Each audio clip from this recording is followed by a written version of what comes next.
Sir అసలు pregnancy delivery అప్పుడు especially వెన్నుపూస దగ్గర మత్తివ్వడం వల్ల జీవితాంతం వాళ్ళకి నడునొప్పి వస్తుంది అన్న మాట కరెక్టా కాదా? అక్కడి నుంచి స్టార్ట్ చేద్దాం సార్. వెన్నుపూసకి ఇంజెక్షన్ ఇవ్వటం వల్ల వచ్చే మత్తు అనేది ఎప్పటికీ ఉంటుంది అనేది అది అపోహేనండి. ఎందుకో చెప్తాను. యాక్చువల్గా మనం ఇచ్చే నీడిల్ అనేది చాలా సన్న నీడిల్, ఆల్మోస్ట్ 2-3 వెంట్రుకలు అంత సన్నగా ఉంటుంది కలిపితే. ఇప్పుడు లేటెస్ట్గా వచ్చేది ఇంకా సన్న. మా హాస్పిటల్ అయితే చాలామంది 20 గేజ్ అలా ఇస్తారు.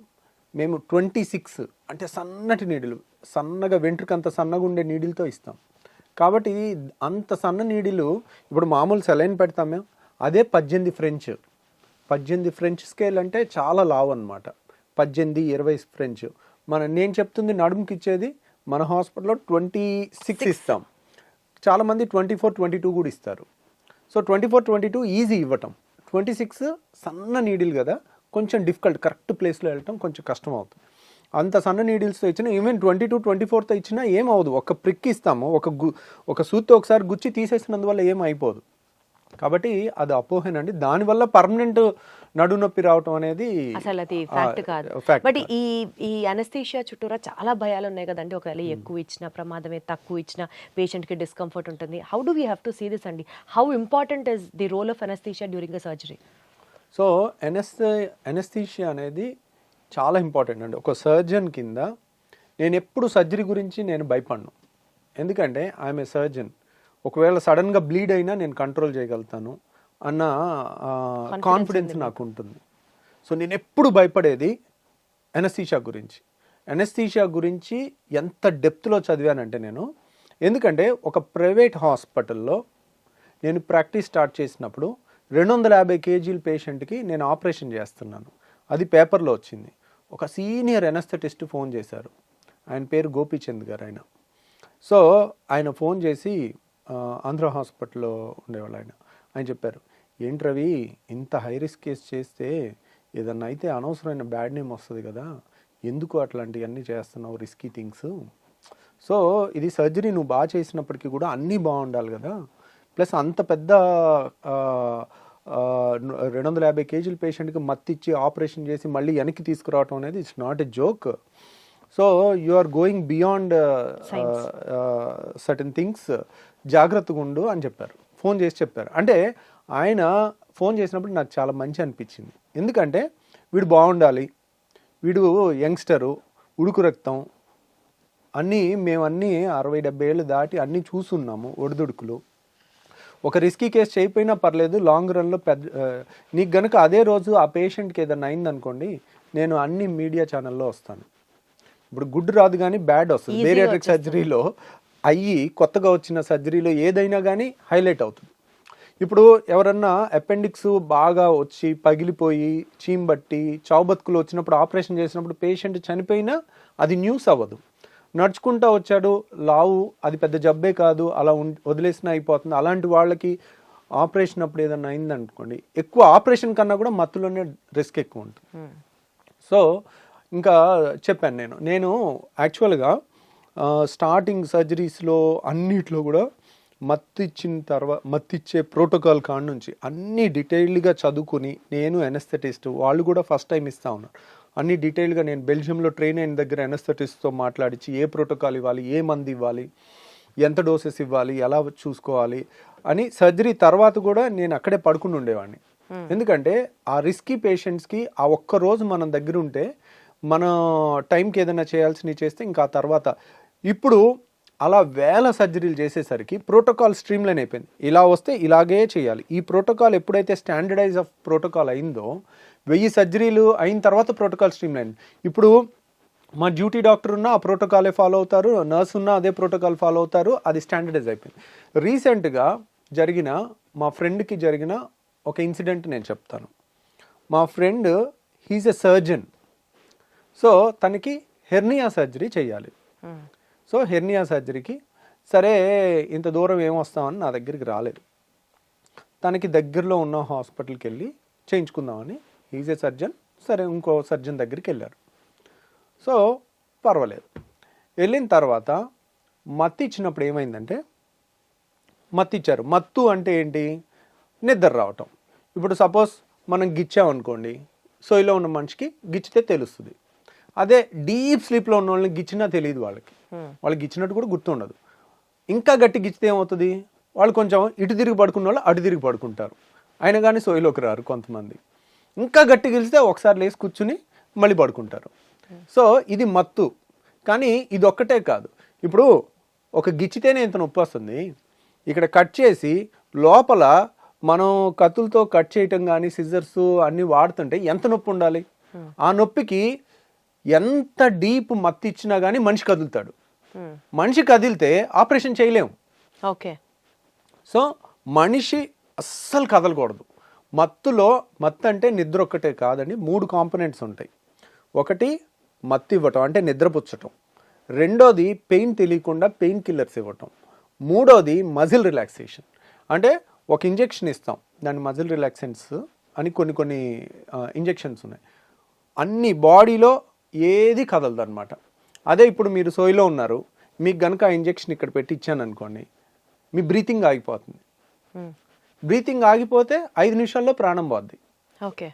ఏం చేయాలి? పొరపాటున ఇంజెక్షన్ ఇచ్చామనుకోండి, వెంటనే మీకు వెంటిలేటర్ పెట్టి ఒక పావు గంట వెంటిలేషన్ చేస్తే దాని ఆ మజిల్ రిలాక్సెంట్ ఎఫెక్ట్ పోయిన తర్వాత మళ్ళీ మీరు సోయిలోకి వచ్చేస్తారు.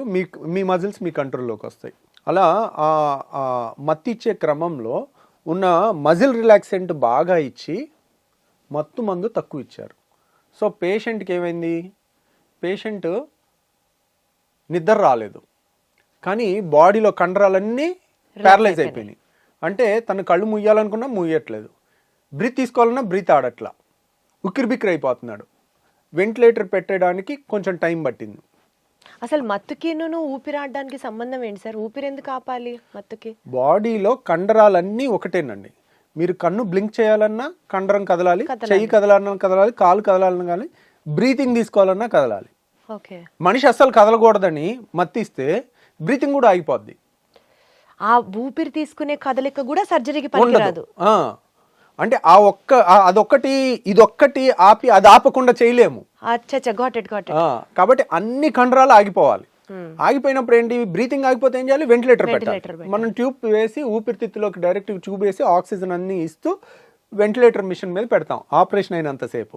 ఆపరేషన్ అవ్వగానే మళ్ళీ అన్ని కండరాలు కంట్రోల్కి వచ్చేటట్టు, అన్ని మత్తు రివర్స్ అయిపోయేటట్టు మందులు ఇచ్చేసి రివర్స్ అయిపోగానే బయటికి తీసుకొస్తాం. కాబట్టి ఈ క్రమంలో మత్తు ఇచ్చే నిద్రపుచ్చే మందు తక్కువ ఇచ్చారు. కాబట్టి మనిషి కదలకుండా ఉన్నారు, వాళ్ళకి ఉక్కిరిబిక్కిరి అయిపోయింది, వెంటిలేటర్ పెట్టింది అంతా తెలిసింది. తర్వాత వాళ్ళకి ఆపరేషన్ చేస్తుంది కూడా తెలిసింది. మీకు దీంట్లో ఎవేక్ అని ఒక సినిమా ఉంది, ఇంగ్లీష్ సినిమా. ఆ ఎవేక్ అనే సినిమాలో ఏం చేస్తారంటే, హార్ట్ ఆపరేషను మత్తులో మూడు ఉంటాయి కదా, మజిల్ రిలాక్సెంట్ ఇచ్చి మనిషిలో చలనం లేకుండా ఉంటుంది, కానీ బ్రైట్గా ఉంటాడు. అలా సోయిలో ఉన్నప్పుడు డీప్ మత్తు ఇవ్వకుండా వాడికి ఆపరేషన్ చేస్తాడు కావాలని, కక్షతో చేసి. హార్ట్ ఆపరేషన్ అది కూడా. ఈ రంపంతో ఈ ఎముకని కట్ చేస్తారు, కట్ చేసి ఛాతీని చీల్చి హార్ట్ మీద ఆపరేషన్ చేసేది అంతా కూడా వాడికి తెలుస్తూ ఉంటుంది. వాడి మనసు అరుస్తూ ఉండేది కూడా ఎవేక్ అనే సినిమా మీరు చూడండి. సేమ్ అదే ఈ డాక్టర్కి జరిగింది. అంటే మత్తు సరిగ్గా దొరకలేదు, మజిల్ రిలాక్సెంట్ వచ్చింది, అదొక నరకం అనమాట. ఆ భయంకరమైన అమ్ము నేను చచ్చిపోతాను, నేను బతకనేమో, వీళ్ళు ఏమి చూసుకోవట్లేదేమో అనే వచ్చే ఆ టెన్షన్ ఉంటుంది చూడండి. ఆ టెన్షన్తో తర్వాత ఫోన్ చేశాడనమాట ఆపరేషన్ అయ్యాక.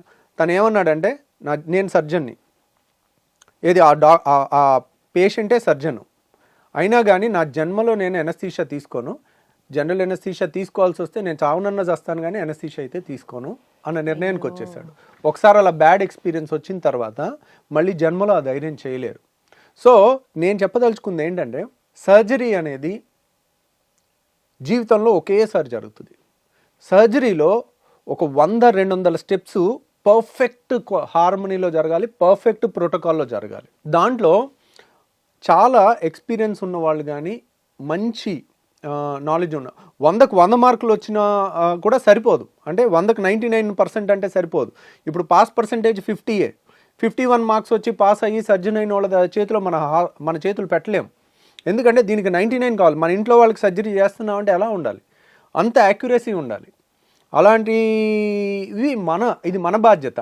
కొంచెం దూరం అయినా పర్వాలేదు, వెళ్ళటం ప్రాపర్ ప్లేస్లో చేయించుకుంటే when the entire protocol is properly designed, వాళ్ళకి మన హాస్పిటల్లో మత్తు అనేది ఒక స్వర్గంలాగా ఉంటుంది.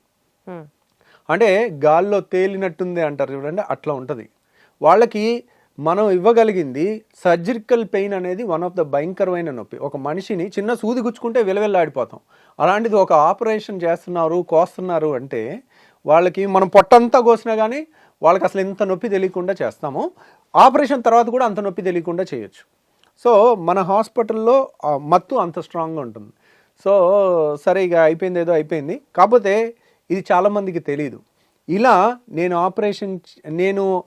ఎంబీబీఎస్లో అయిపోయినప్పటి నుంచి ట్రైనింగ్లో ఉన్నప్పుడల్లా 3 నెలలకో 6 నెలలకో ఒకటి ఇలాంటి స్టోరీ వినేవాడిని. ఆపరేషన్ అయిపోయిన తర్వాత, డాక్టర్ గారు మీరు మాట్లాడుకుంది మాకు వినపడిందండి. ఒక పేషెంట్ ఇలాగేనండి, ఒక పేషెంట్ లావుగా ఉన్న పేషెంట్కి ఆపరేషన్ చేస్తున్నాడు సర్జన్ ఆపరేషన్ చేస్తున్నప్పుడు, అమెరికాలో జరిగింది ఇది, జరిగి ఆపరేషన్ చేస్తున్నప్పుడు కొంచెం లావు ఉండటం వల్ల, ఫ్యాట్గా ఉండటం వల్ల ఆపరేషన్ కష్టం అవుతుంది. బరువు ఉన్న వాళ్ళకి ఆపరేషన్ కష్టంగా ఉంటుంది. అయితే ఆ సర్జన్, ఇంగ్లీష్ సర్జన్ చేస్తూ ఇది ఇంత కష్టంగా ఉంది, చాలా స్ట్రగుల్ అవుతూ ఉన్నారు, అంత ఫ్యాట్ అడ్డొస్తూ ఉందని చెప్పి తను నోరు జారి ఫ్యాట్ అని ఒక అనకూడని వర్డ్ అన్నాడు. అనేసరికి ఆ టైంలో పేషెంట్కి ఇప్పుడు జరిగినదే జరిగింది. మజిల్ రిలాక్సెంట్ ఇచ్చున్నారు, పేషెంట్ కాన్షియస్ ఉన్నారు. డాక్టరు సర్జన్ మాట్లాడుకుంది పేషెంట్కి వినపడింది. వినపడి ఆపరేషన్ అయిపోయాక బయటకు వచ్చిన తర్వాత కేసేసింది. సో ఎందుకంటే నన్ను ఇలా దూషించాడు, నాకు గుర్తుంది, ఖచ్చితంగా ఇది జరిగింది అంటే అప్పుడు ఒక కమిటీ లాగా వేసి ఇలా జరిగే అవకాశం ఉందని నిర్ధారించి వాళ్ళకి లైసెన్స్ క్యాన్సిల్ చేయటము, కాంపెన్సేషన్ చేయటం జరిగింది. So these are all awake సినిమా అని కానీ, లేకపోతే ఇలాంటి ఇన్సిడెంట్ కానీ, అంటే మనం ఏదో సర్జరీ అంటే ఏదో వెళ్ళారు 5 నిమిషాల్లో చేసేసారు వచ్చారు అనేది కాదు. దాని ప్రోటోకాల్స్ ఎంత స్ట్రాంగ్గా డిజైన్ చేశారు, ఎంత ఇంటెలిజెన్స్ డిజైన్ చేశారు. వాళ్ళు 50% పాసా, 80% పాసా, 90% పాసా, ఎంత బెస్ట్ అనే దాని మీద వెళ్తే అలాగే ఉండాలి. అంటే మళ్ళీ ఇక్కడ moral of this story is like, మళ్ళీ ఒక రెప్యూటెడ్, నమ్మకం ఉన్నటువంటి, బాగా ఎక్స్పీరియన్స్ ఉన్నటువంటి డాక్టర్ దగ్గరికే వెళ్ళాలి. ఏదో దగ్గరలో సర్జరీ అయిపోతుంది కదా, చుట్టుపక్కల ఉన్నారు కదా అనుకుంటే no, it's a big no. ఎన్ని లైఫ్ లెసన్స్ వింటున్నట్టుందా సార్ మీతో మాట్లాడుతుంటే. ఇవన్నీ చాలా చిన్న చిన్న అంశాలే, కానీ where we will be definitely negligent about and ప్రాణాల మీదకి తీసుకొస్తూ ఉంటాం అనమాట సిచ్యువేషన్. రైట్ సార్, ఇంకొక అవేకనింగ్ లెసన్ కోసం thank you so much. Thank you.